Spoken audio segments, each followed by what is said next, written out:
할렐루야. 아빠가 읽어주는 성경 말씀. 오늘은 거룩한 주님이 부활하신 부활의 주일에 이렇게 말씀을 또 낭송하려고 합니다. 오늘은 사순절.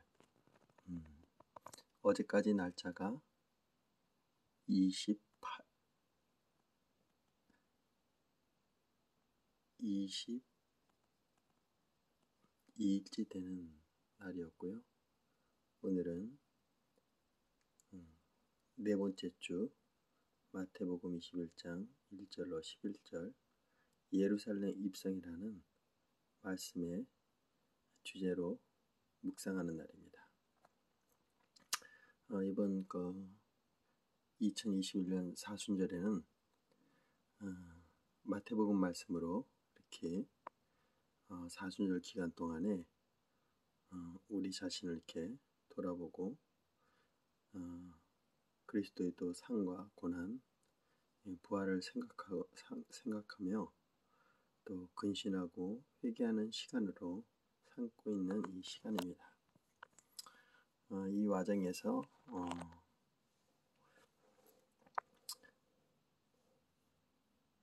우리의 삶이 하나님 보시기에 더 아름답고 또 하나님 보시기에 우리의 삶이 늘 성령 충만과 말씀 충만, 기도와 찬양이 끊이지 않아야 할 텐데 우리가 워낙 죄성이 많아서 때로는 또 살면서 또 아내나 또 자녀 또는 회사 또 아니면 교회 삶의 모든 현장에서 우리의 혈기가 또는 우리의 욕심이 우리의 죄가 죄성이 드러남으로 해서 오늘도 하나님 앞에 이렇게 서기가 참 정말 눈물 나도록 힘든 상황들이지만 그래도 하나님이 우리를 사랑하셔서 긍휼이 많으시고 은혜가 풍성하시며 자비가 많으신 하나님이시기에 부끄럽지만 또 주님 말씀 앞에 이렇게 섰습니다. 그것은 마태복음 1장 1절 말씀처럼 아브라함과 다윗의 자손 예수 그리스도의 계보라 말씀하신 것처럼 오늘도 우리 예수 그리스도가 우리의 죄를 담당하시고 죄와 허물을 담당하셔서 이사야 53장 5절의 말씀처럼 그가 찔림은 우리의 허물을 인하며 그가 상함은 우리의 죄악을 인함이라.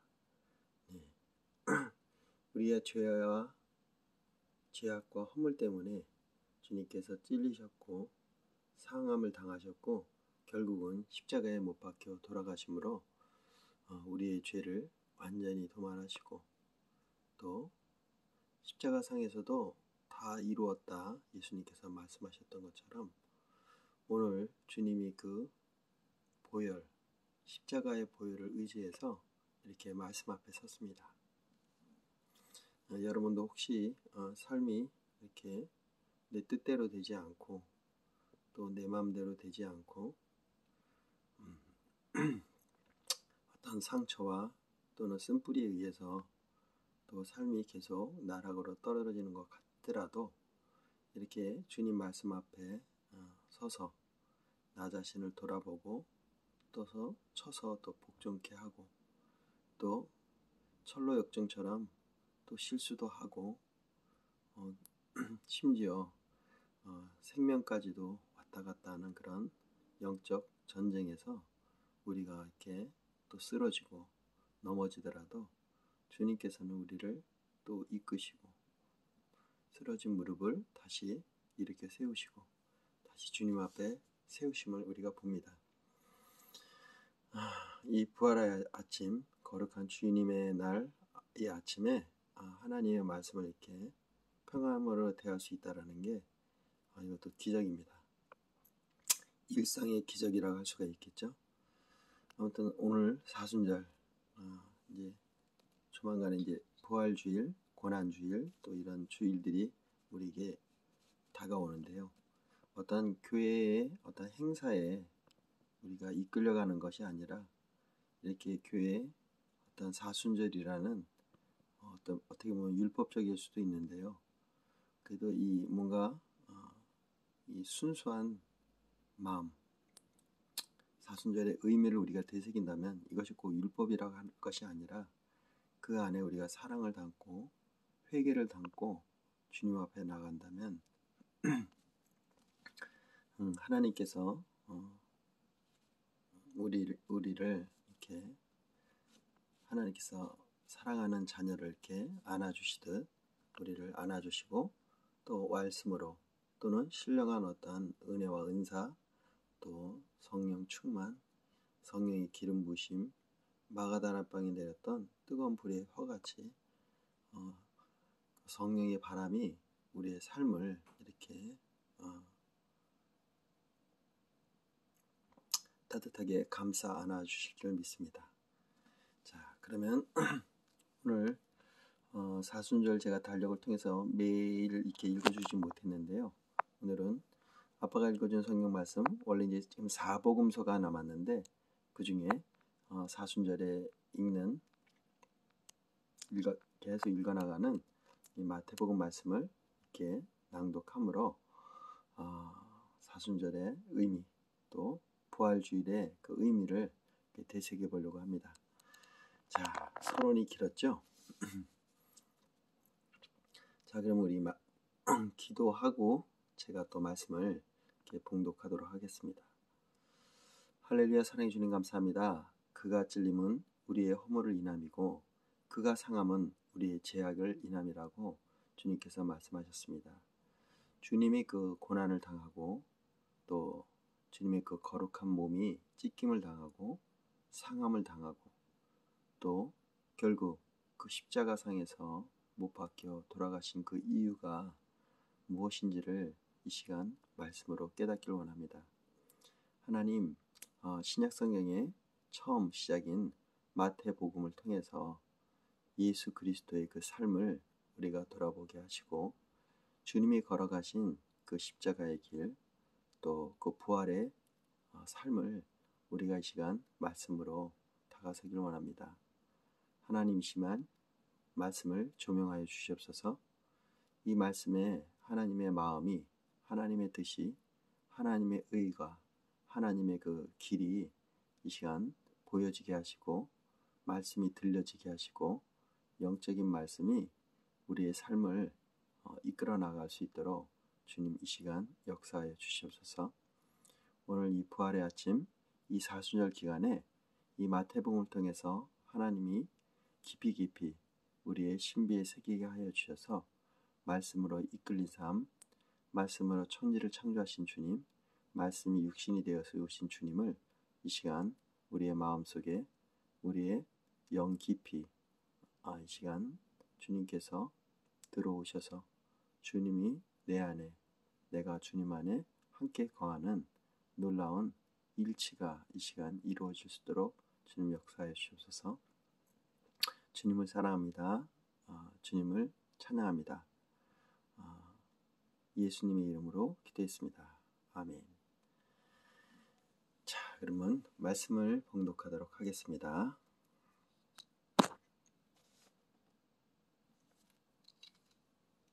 아브라함과 다윗의 자손 예수 그리스도의 계보라.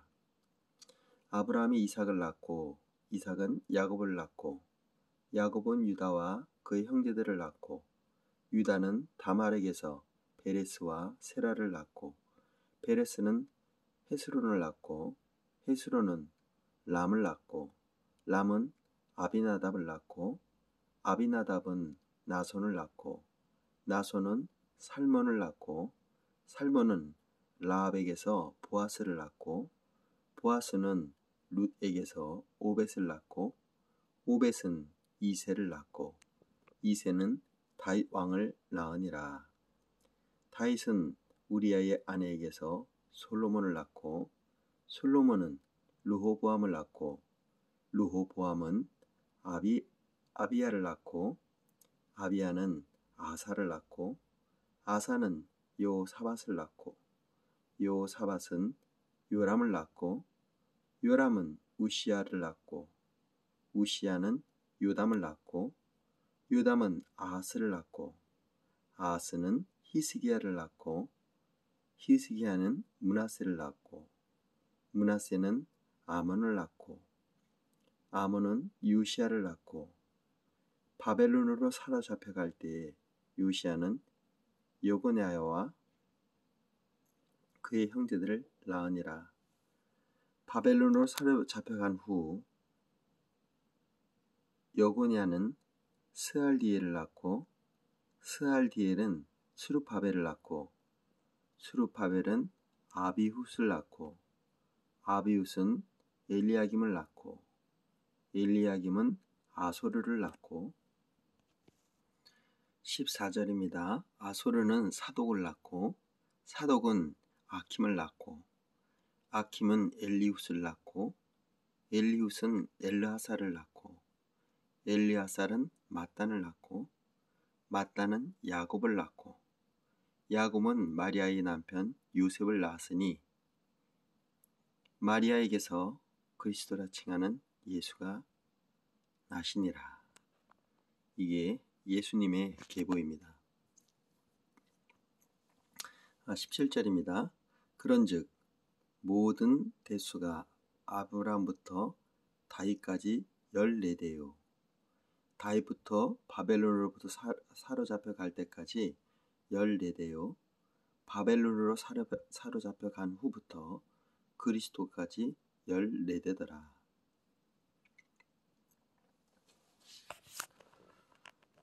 예수 그리스도의 나심은 이러하니라.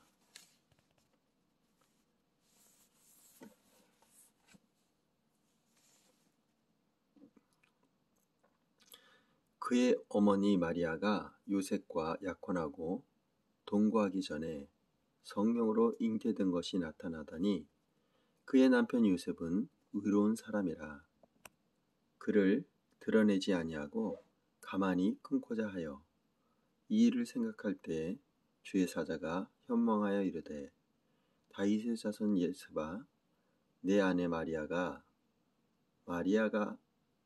데려오기를 무서워하지 말라. 그에게 잉태된 자는 성령으로 된 것이라. 아들을 낳으리니 이름을 예수라 하라. 이는 그가 자기 백성을 그들의 죄에서 구원할 자이심이라 하니라.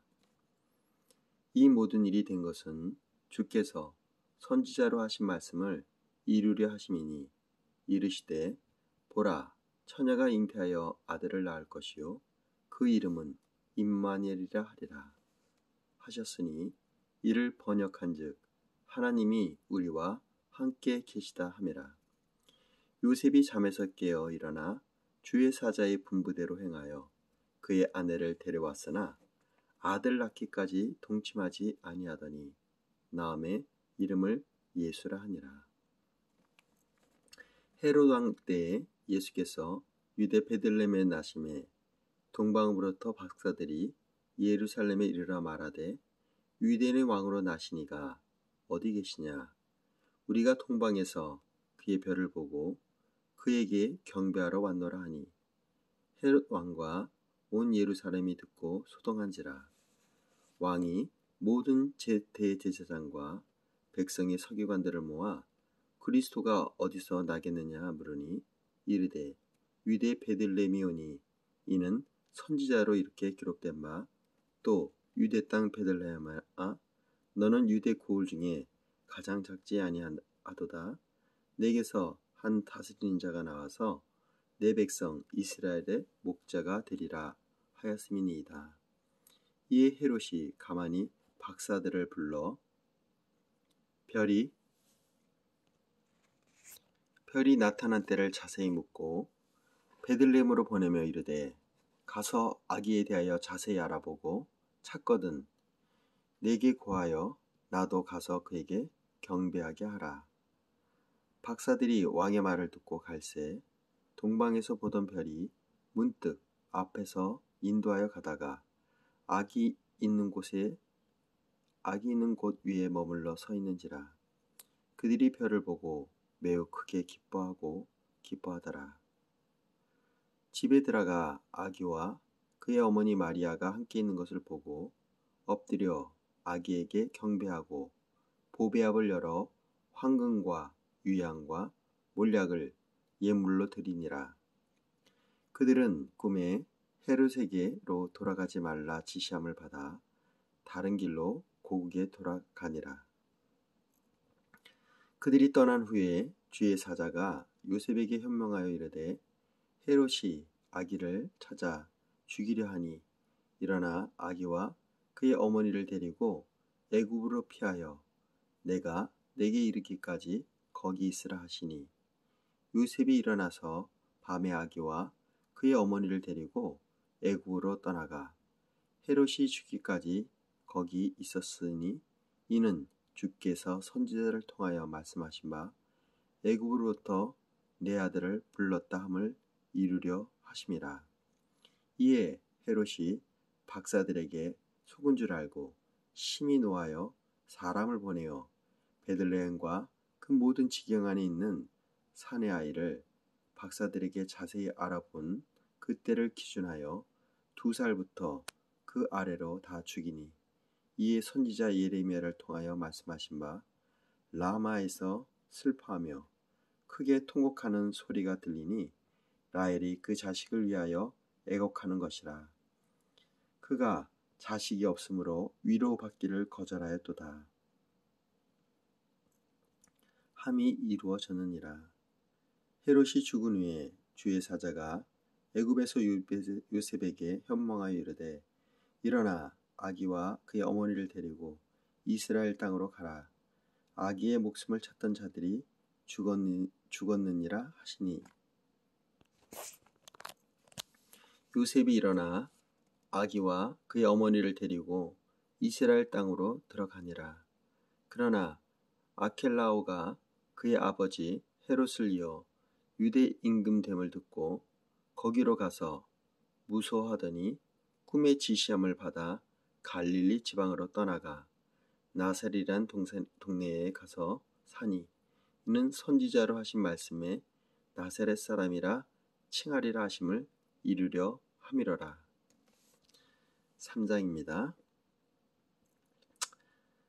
그때에 세례 요한이 이르러 유대 광야에서 전파하여 말하되 회개하라 천국이 가까웠다 하였으니 그는 선지자 이사야를 통하여 말씀하신 자라 이르렀으되 마태복음은요 굉장히 빠른 속도로 이렇게 진행이 되네요. 예수님께서 요셉이 나사렛이라는 동네에 가서 사는 과정까지 숨가쁘게 이렇게 속도감 있게 진행이 됩니다. 그리고 바로 세례 요한이 이렇게 나오게 되네요. 그렇다면 이제 예수님의 공생의 삶이 진행되는 그 과정입니다. 그 예수님이 그 어린 시절은 여기 마태복음에 나오질 않고요. 그 어린 시절 예수님이 그 예루살렘에서 그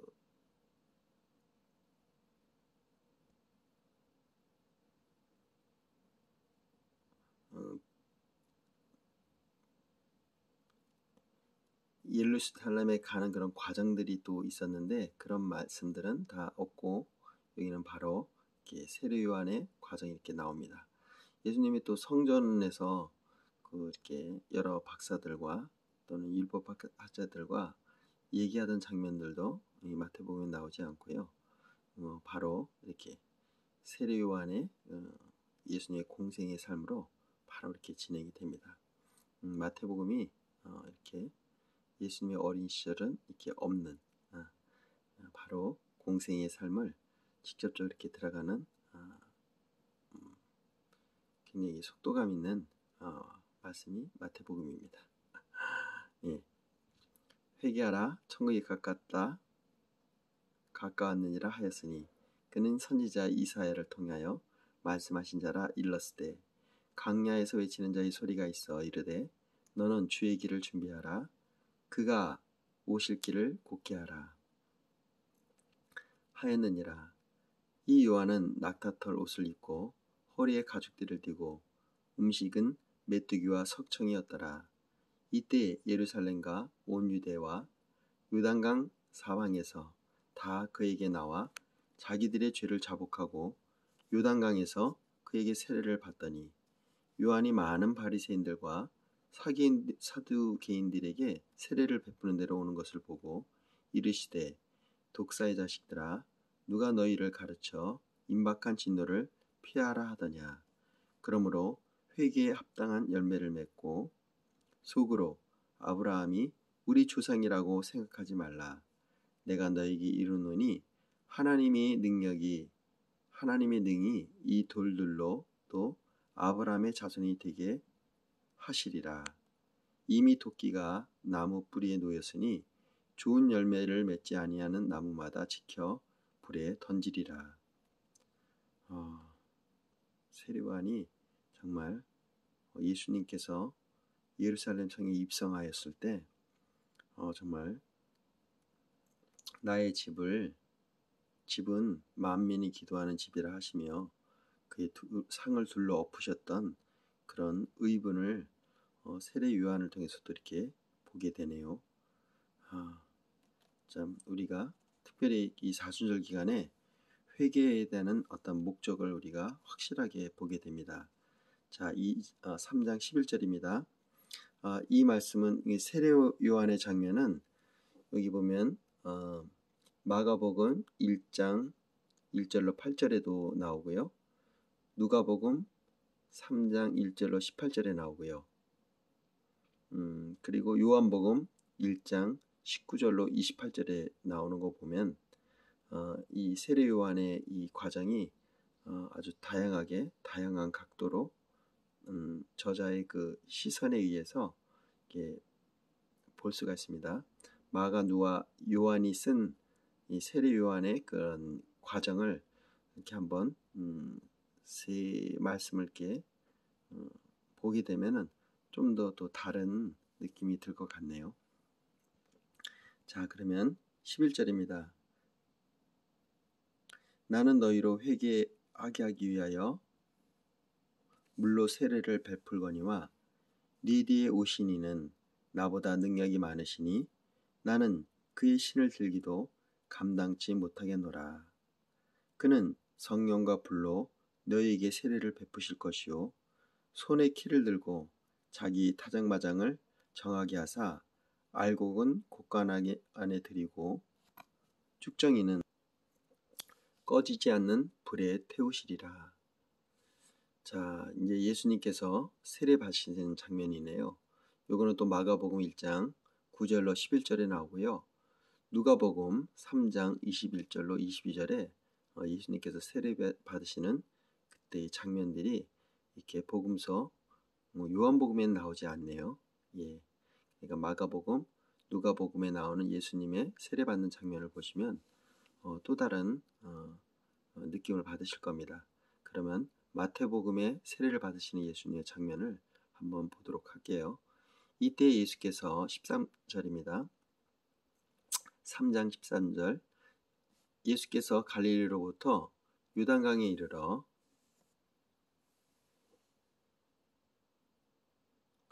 요한에게 세례를 받으려 하시니 요한이 말려 이르되 내가 당신에게서 세례를 받아야 할 터인데 당신이 내게로 오시나이까.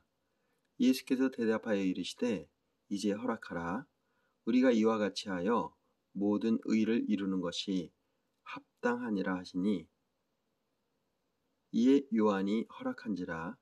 예수께서 세례를 받으시고 곧 물에서 올라오실새 하늘이 열리고 하나님의 성령이 비둘기같이 내려 자기 위에 임하심을 보시더니 하늘로부터 소리가 있어 말씀하시되 이는 내 사랑하는 아들이요 내 기뻐하는 자라 하시니라.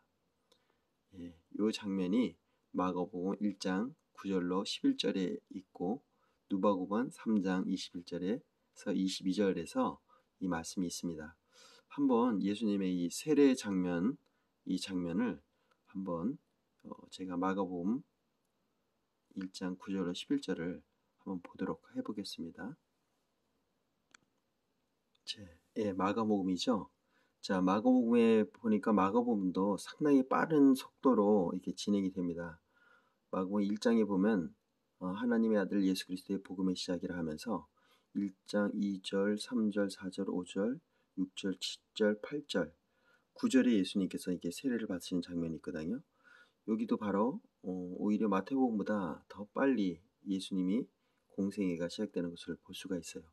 바로 이제 시작되는 거죠. 아까 그 세례 요한의 그 요단강에서 침례를 주는 이런 장면이 여기서 나옵니다. 아까 자 보세요. 하나님의 아들 예수 그리스도의 복음이 시작이라 선지자 이사야의 글에 보라 내가 내 사자를 내 앞에 보내노니 그가 내 길을 준비하리라. 이게 세례 요한에 대해서 선지자 이사야의 글에 대해서 나오는 글을 이렇게 인용해서 이렇게 나오네요. 광야에 외치는 자의 소리가 있어 이르되 너희는 주의 길을 준비하라. 그의 오실 길을 곧게 하라. 기록된 것 같이 세례 요한이 광야에 이르러 죄 사함을 받게 하는 회개의 세례를 전파하니 온 유대 지방과 예루살렘이 다 나아가 자기 죄를 자복하고 요단강에서 그에게 세례를 받더라. 요한은 낙타털 옷을 입고 허리에 가죽띠를 띠고 메뚜기와 석청을 먹더라. 이 마가복음에는 요한이 어떤 옷을 입었고 허리에 가죽띠를 띠고 또 먹는 것까지 메뚜기와 석청을 먹었다라고 이렇게 먹는 것까지 자세하게 나오게 되었네요. 그러면서 7절에 그가 전파하여 이르되 나보다 능력 많은 이시가 내게 오시나니 나는 굽혀 그의 신발끈을 풀기도 감당하지 못하겠노라. 이 말씀도 이렇게 좀 더 구체적으로 이렇게 나오네요. 8절은 나는 너에게 물로 세례를 베풀었거니와 그는 너희에게 성령으로 세례를 베풀리라. 네. 제가 이번에 그 마태복음을 읽으려고 했는데 보니까 이렇게 사복음서에 나오는 이렇게 주요한 장면들이 있지 않습니까? 그 세례 요한의 장면이라든가 또는 예수님께서 이렇게 요단강에서 침례를 받으실 때 세례를 받으실 때의 모습을 이렇게 이 사복음서를 대조해서 이렇게 읽는다면 굉장히 더 은혜가 될 것 같아서 한번 제가 마태복음, 마가복음, 누가복음, 요한복음에 나오는 말씀을 이렇게 교차해 가면서 한번 읽어보는 것도 의미가 있을 것 같네요. 원래는 그냥 마태복음만 읽으려고 했는데 이번 사순절에 이 사복음서를 이렇게 비교해 가면서 읽으면 더 은혜가 될 것 같습니다. 이것도 성령님께서 지금 저에게 읽다가 이렇게 주시는 은혜인 것 같네요. 자, 그러면 예수님께서 그 세례 받는 장면이 마가복음에는 1장 9절에서 11절 말씀에 이렇게 나와 있는데 한번 또 봅시다. 그때 예수께서 갈릴리 나사렛으로부터 와서 요단강에서 요한에게 세례를 받으시고 곧 물에서 올라오실새 하늘이 갈라짐과 성령님 비둘기같이 자에게 내려오심을 보더니 하늘로부터 소리가 나기를 너는 내 사랑하는 아들이라 내가 너를 기뻐하노라. 이렇게 말씀하셨습니다. 아주 상당히 짧게 나왔네요. 마태복음하고는 좀 다르죠. 마태복음은 3장 13절로 17절까지인데 여기는 9, 10, 11 세 절로 나왔고요. 마태복음은 13, 14, 15, 16, 17 다섯 개 절로 이렇게 나왔어요. 좀 더 많이 예수님의 세례 장면을 이렇게 집중해서 이렇게 포커스를 맞춘 것 같아요. 누가복음 보세요. 누가복음은 3장 21로 22절에 이건 두 절이네요. 가장 짧게 나왔어요. 세례받는 장면이. 그러면 세례받는 장면의 조명을 상당히 많이 둔 것은 마태복음이라 할 수 있다고 볼 수 있겠네요. 그러면 누가복음 한번 볼까요? 자, 누가복음에 아까 세례 요한의 장면부터 또 읽어 나오면 될 것 같네요. 그러니까 세례 요한의 장면이 상당히 또 이게 자세하게 나왔어요. 그러니까 세례 요한과 예수님의 그 침례 세례는 바로 이어지기 때문에 한번 읽어보도록 하겠습니다. 자, 누가복음에 나오는 그 세례 요한 구약 시대의 마지막 선지자라고 할 수가 있겠죠. 선지자는 세례 요한으로 다 끝납니다. 그러면서 이제 구약의 모든 선지자는 메시아 예수님이 태어나실 것을 오실 것을 다 예언하잖아요. 이제 세례 요한은 바로 예수님을 그 메시아를 눈앞에서 보고 또 그가 예수님께도 너무도 웃긴 일이지만 세례를 베풀지 않습니까? 예수님이 세례 요한한테 주어야 될 것을 반대로 세례 요한이 우리가 생각하기에는 결국 세례 요한도 그 바로 세례를 베풀지 않고 머뭇거렸었잖아요. 근데 예수님께서 이 일을 베풀라 해서 세례 요한이 그 뜻에 순종해서 이렇게 세례를 침례를 베풀었을 때 갑자기 베드로의 그 장면이 생각이 나네요. 베드로가 침례를 예수님께서 세족식을 하려고 했을 때 다른 제자들은 정말 이렇게 그 발을 그 당시에 종들이 하던 일이잖아요. 발을 닦아주는. 그러니까 주인이 이렇게 밖에 외출했다가 돌아오게 되면 종들이 제일 먼저 하는 일이 물을 떠서 그 발을 씻기는 그런 장면이 있습니다. 그걸 알아서 그런지 베드로는 절대 발을 씻기지 못한다고 했는데 예수님께서 그러면 너와 나와 상관이 없다 하니까 베드로가 아예 머리부터 발끝까지 씻어달라고 했다는 그 장면처럼 이 세례 요한도 예수님이 세례를 베풀 수 없다고 이렇게 생각했던 것 같아요. 베드로처럼. 그러나 예수님께서 세례 요한에게 이것이 또 성경의 예언을 이루어가는 과정이었기 때문에 예수님께서는 세례 요한에게 침례를 받으시죠. 네. 자, 그러면 한번 세례 요한의 장면이 또 여기 나오는데 한번 볼까요? 3장 1절로 1절부터입니다. 디베료 황제가 통치한 지 15해 그 당시 세례 요한 때 로마의 통치가 누구한테 이루어졌는지 이렇게 15해 곧 본디어 빌라도가 유대 총독으로 헤롯이 갈릴리 분봉왕으로 그의 동생 빌립이 이두레와 드라고니 지방의 분봉왕으로 루사니아가 아빌레네의 분봉왕으로 아나스와 가야바가 대제사장으로 있을 때에 하나님의 말씀이 빈들에서 사갈의 아들 요한에게 임한지라. 세례 요한의 그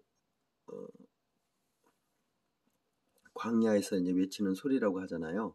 그분이 이렇게 시작된 것이 이게 빈들에서 사갈의 아들 요한에게 임한지라.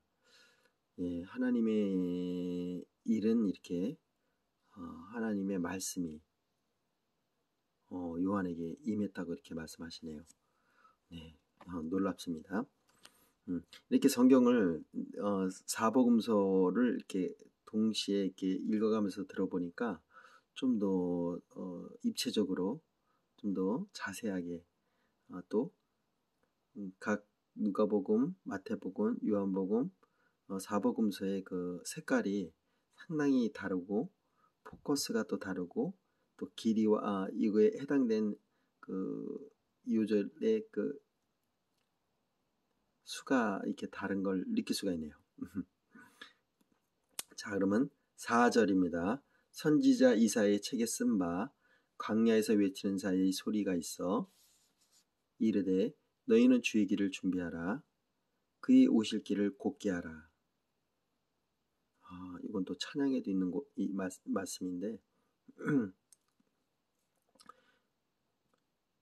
모든 골짜기가 메어지고 모든 산과 작은 산이 낮아지고 굳은 것이 곧아지고 험한 길이 평탄해질 것이요 모든 육체가 하나님의 구원을 보리라.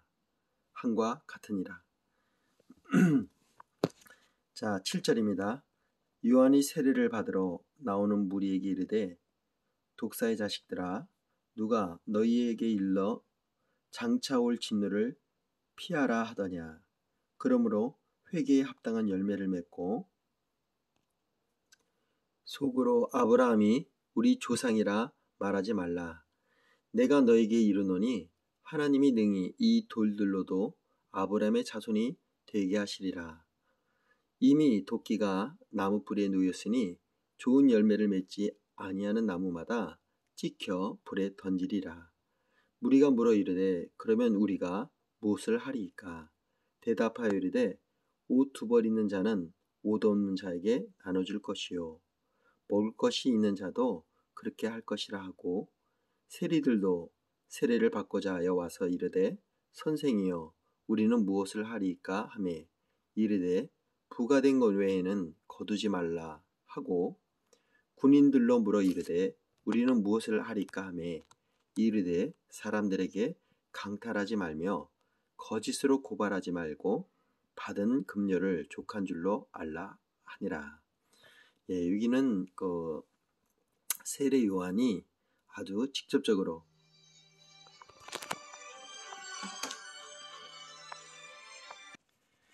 네, 잠시 전화가 와서 말씀이 있다가 또 우리 아내한테 주고 다시 왔습니다.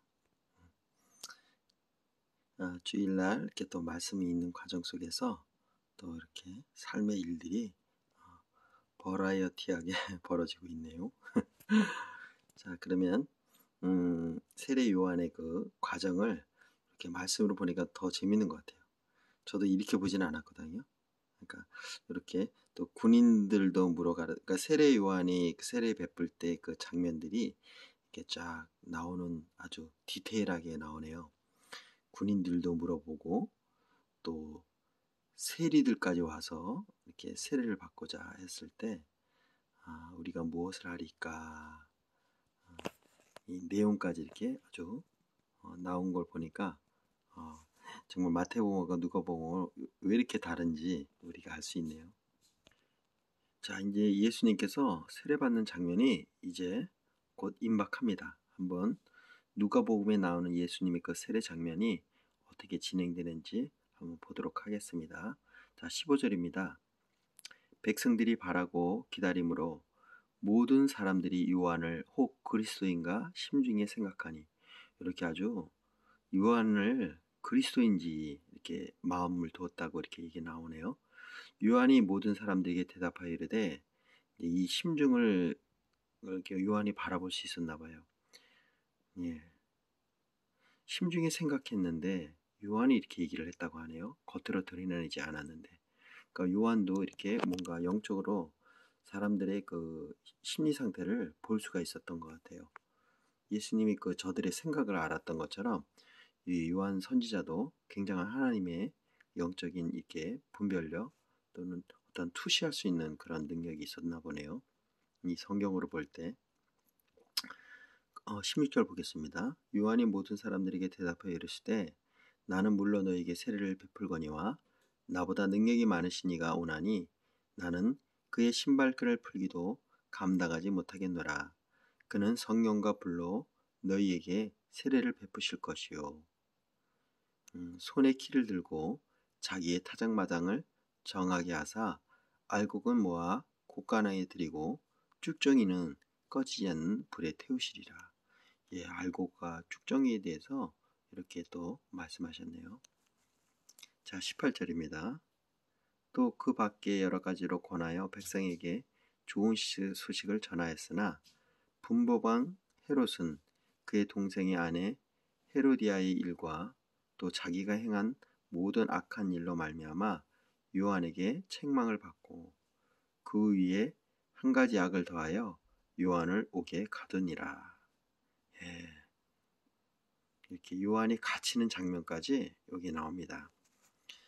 그러면서 이제 드디어 세례 요한이 예수님께 세례를 베푸시는 그 장면 또 21절에 있네요. 예. 저희 아내는 드디어 이제 성전으로 지금 떠났습니다. 오늘 거룩한 주님의 날 부활의 아침이잖아요. 저희 집이 교회와 3분 거리에 있어요. 그래서 저희 아내가 이렇게 또 교회 안수 집사인데 또 교회에 어떤 일이 있으면 어떤 집사님이 아까 전화 온 게 어떤 집사님이 지금 교회 오늘 떡이 온답니다.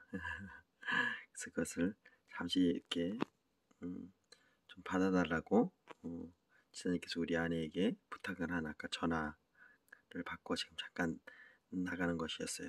그래서 저도 같이 갈까 얘기했더니 그냥 본인이 갔다 오겠다고 얘기하네요. 그래서 성전에서 또 기도하고 오겠죠. 남편은 말씀을 이렇게 주일날 이렇게 봉독하고, 아내는 또 주일에 또 교회 가까이 있기에 이렇게 또 봉사할 수 있는, 피곤하지만 또 이렇게 나가는 모습을 보면서 또 은혜로다 그 생각이 드네요. 말씀 읽다가 별걸 또 다 얘기를 하게 되네요. 자, 그러면 여기 예수님께 세례를 받으시는 장면, 여기는 짧게 나오거든요. 아까 21절, 22절에 나오게 되는데, 백성이 다 세례를 받을 새에 예수도 세례를 받으시고 기도하실 때 하늘이 열리며, 여기서는 기도를 하셨다고 합니다. 세례를 받으시고 기도하실 때 하늘이 열리고 성령이 비둘기 같은 형체로, 이렇게 비둘기 같은 형체로 그의 위에 강림하시더니 하늘로부터 소리가 나기를 너는 내 사랑하는 아들이라 내가 너를 기뻐하노라 하시니라. 그리고 나서 예수님의 족보가 여기는 이렇게 나오네요. 아까 마태복음 제가 여기 보면 1장 1절로 17절에 나온 말씀처럼 여기 누가복음은 이렇게 세례 받은 이후에 예수님의 족보가 이렇게 쭉 나옵니다. 자, 그럼 다시 제가 마태복음으로 들어가서 또 진행을 하도록 하겠습니다. 네, 자, 예수님의 그 세례 받는 장면이 아까 마가복음 1장 9절로 11절, 또 누가복음 3장 21절에서 22절까지 또 세례 요한의 그 과정까지 같이 다 읽어드렸어요. 굉장히 다르지 않습니까?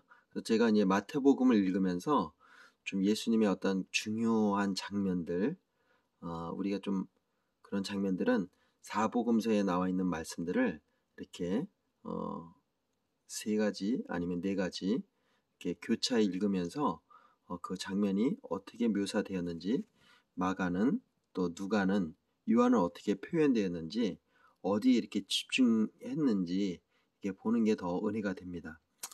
요 사순절날 이렇게 특별히 그 장면에 대해서 이렇게 교차해서 읽으면은 굉장히 더 은혜가 될 것 같아서 이렇게 진행을 해보도록 하겠습니다.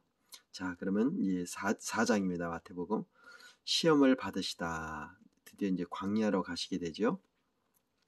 이 장면은 또 마가복음 1장 12절로 13절에 있고요.